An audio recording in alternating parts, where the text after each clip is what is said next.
Tawakkul means to lay your trust in Allah after having done whatever you can in your capacity, which is God-given itself. So get up and go and search and hunt. Apply not for one job, for 1,000 jobs. Apply not just here, but anywhere in the world. Guess what? You will have a response.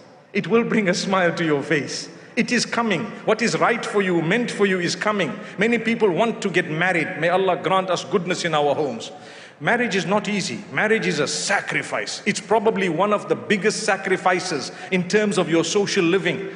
Marriage itself. As exciting as it might be at the beginning, as soon as you get into it, you realize, whoa, I've got to adjust and I've got to chop and change and I've got to make myself a better person in order to be able to live. Then we have children if Allah has willed and so on. Huge sacrifice. But people who are married are sweating because they are not prepared to sacrifice either way.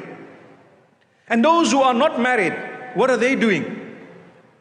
They are making dua, oh Allah, get us married. Oh Allah, help us, open our doors. Some people struggle, anxiety, because my parents are growing older. I'm left alone at home. I'm not yet married. What is going to happen? My brother, my sister, you have a capacity Allah has given you. Try your best given with that capacity that is given to you by Allah. And after that, relax. Allah will take care of you. Like I said, your faith in Allah will help you from sliding below a certain level of anxiety.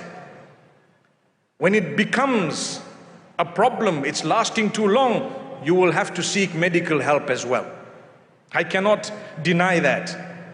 If it lasts very long and those around you and speaking to people and therapy and so on, and trying to look at how best I can help myself come out of the sadness that we all feel, by the way, from time to time, then you may require medical help. You will have to go to the professional